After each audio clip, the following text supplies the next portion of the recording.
Hello, hello. Now let's move on to the first elimination final.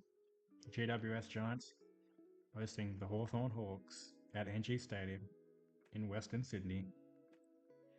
Hey, two attacking fiery teams. This could be the game of the round, or the game of the finals, first round. Yeah, the bookies find this one hard to split. The Giants are slight favourites, obviously they do tend to lean for the home team. So we'll see how that goes. And that's where it gets interesting, the ins and outs. The Giants have made a few big changes. Jesse Hogan and Jake Stringer are big calls. They haven't played much in the last back half of the year. They've been in and out of the side injured, so it's a bit of a gamble to play them both, or even play them both simultaneously. It's either going to get them over the line or it's going to backfire on them heavily. Josh Kelly's back in as well, so that's another big in. And the outs are just all young players, so in terms of experience and quality, the Giants have made some big calls. Jacob Weir-Harris and Max Grzelski are out. On Hawthorn's side, they've kind of gone the same route as well. Josh Weddle might be a risky one. Depends how fit he is, I'm not sure. They brought in Josh Weddle and Sam Butler. Expensive Mitch Lewis and Luke Bruce. So yeah, I thought Mitchell Lewis was pretty good in the back half of the year, but he did struggle against the Lions, so maybe they drugged him on the virtue of that game, not having much of an impact. And John Nicken plays a 100th game off the mid-season draft, so that's a big success story. Players to watch.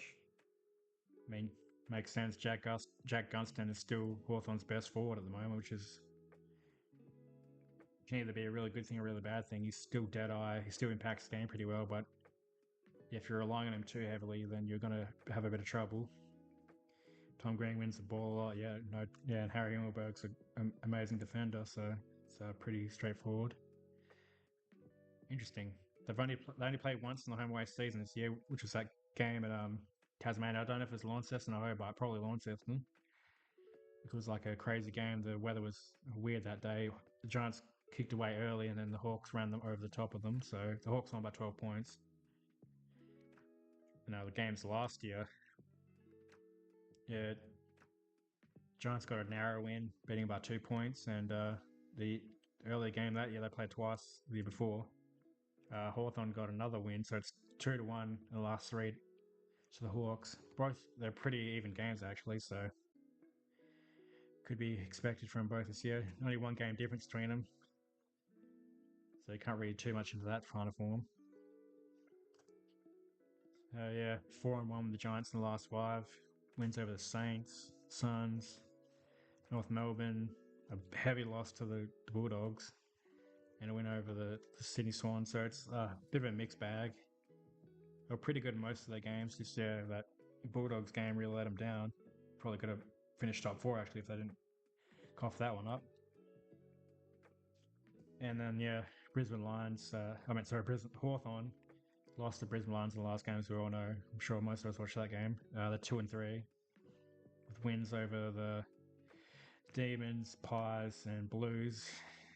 I mean, two teams that were just kind of dismal this year, and a win over the Pies even though it was an impressive win, the Pies were out of form in that stage. So they did kind of push to quote unquote premiership contenders. So the Hawks are actually going pretty strong, even though the 3-2 record is worse than the Suns. I think they face better opposition, so that might hold them in good stead for this matchup.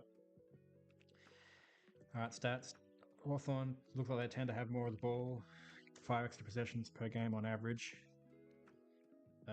Inside 50s, Hawthorn get into their forwards more often. Clearance is pretty much even. Marks, so the Giants like to play more of a kick mark game. Disposal efficiency, Giants are just a little bit more efficient, which could come in handy with their likely less possession of the ball and less inside 50s. Hawthorns tend to possess the ball a bit better. They get quite a few more free kicks, almost 2.5 on average, so that could also come into play. The small forwards and their midfields like to draw free kicks. They're pretty good at it. And the Hawks are a better attacking side. Everything else, yeah, it's pretty even, as most of these finals teams tend to be. Having all said all that, I'm too biased with these selections. I don't know. I kind of want to pick Hawthorn because I can't trust the Giants to be consistent like they've been over the last couple of years. They've been in and out of form this year. Either they'll be brilliant and absolutely dominate the Hawks, or they'll be quite dreadful and get dominated. So it's like, which way do I call this? I'm not a big fan of the Hawks, so I can't in all good conscience pick them to win. So this could be bias. I could look quite foolish, but I'll pick the Giants to win by 31 points. Either the Giants win fairly comfortably, or they'll get blitzed themselves. So we'll see how that goes. Of course, let me know what you think about this one. The Hawks are a good chance, so like, don't think that they can't win, but yeah, I'm just gonna give a slight nod to the Giants. All right, if you enjoyed this video, there was one more final to talk about. Fremantle vs Gold Coast. I'll be getting right to that straight away. But if you're liking the videos, consider subscribing, dropping a like, even leaving a comment, letting me know how wrong I am or how right I am.